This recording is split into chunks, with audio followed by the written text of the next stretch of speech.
কি মনে হচ্ছে শত চেষ্টার পর ফাইনালি আমাদের দেশটা স্বাধীন হলো, তাই না? দাঁড়ান, স্বাধীনতার কিছু বিরল চিত্র দেখিয়ে আসি আপনাদের। এই যদি হয় আমাদের স্বাধীন দেশের চিত্র, তাহলে ভাবতে পারছেন স্বাধীনতা কত বেশি সুন্দর। স্বাধীনতায় এক সমাজ যখন ব্যস্ত ছিল আনন্দ মিছিল নিয়ে, তখন অন্য সমাজ ব্যস্ত ছিল ছিনতাই নামক ধ্বংস মিছিল নিয়ে।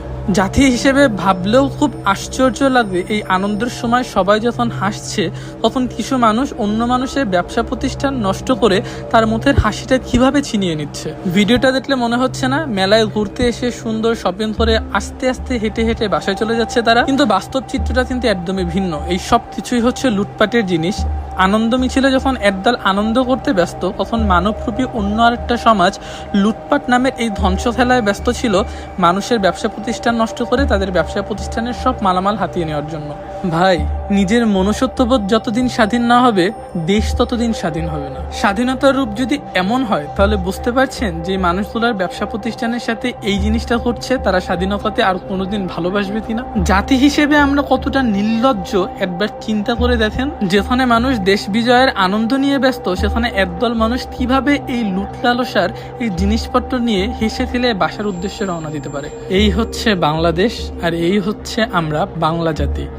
ভাবতে বা চিন্তা করতেও খুব লজ্জা লাগে। আনন্দ মিছিলের ভিডিও করছিলাম আর ভাবছিলাম আজকে বাসায় যে সুন্দর একটা ভিডিও আপনাদের জন্য উপহার দিব, বাট বাসায় আসার পথে যখন এই চিত্রগুলো দেখলাম, তখন আর সেই স্বাধীনতার ভিডিও আপনাদের সাথে শেয়ার করার মন মানসিকতা আমার আর নেই। প্রশ্ন তো আপনাদের উপরে এখন চলে আসছে, দেশটা কি আসলেও স্বাধীন হয়েছে? এই দেশে আপনি আমি এখন কি সত্যিই নিরাপদ? জাতি হিসেবে যতদিন না আমরা নিজেদের পরিবর্তন করতে পারবো, আমাদের দেশের ততদিন পরিবর্তনের কথা চিন্তা করাও ভুল। সো জাতি হিসেবে নিজেদের পরিবর্তন করুন, তারপরে দেশ নিজে নিজেই পরিবর্তন। সো কেমন লাগছে আপনাদের এই বিরল স্বাধীনতা চিত্রটা দেখতে? অবশ্যই কিন্তু কমেন্টে জানাবেন, আর ভিডিওটা কিন্তু বেশি বেশি করে শেয়ার করবেন। কারণ শুধুমাত্র আমাদের শহর খুলনাতেই না, বাংলাদেশের প্রতিটা জেলাতেই বর্তমান অবস্থা কিছু না কিছু এমন। যশোরের একটা নিউজে দেখলাম একটা রেস্টুরেন্টে আগুন লাগানো হয়েছে। এছাড়া খুলনা সহ অন্য শহরে আগুন, লুটপাট এইসব তো এখন চলবেই। সো তার শহরের কি অবস্থা অবশ্যই কিন্তু কমেন্টে জানাতে পারেন। আর এই ভিডিওটা কিন্তু বেশি বেশি করে শেয়ার করে বেশি বেশি করে মানুষদের দেখার সুযোগ করে দিবেন। আর জাতি হিসেবে জানি তাদের মনে একটু লজ্জাবোধ আসে যে জাতি হিসেবে আমরা কতটা তুচ্ছ, কতটা নিম্ন।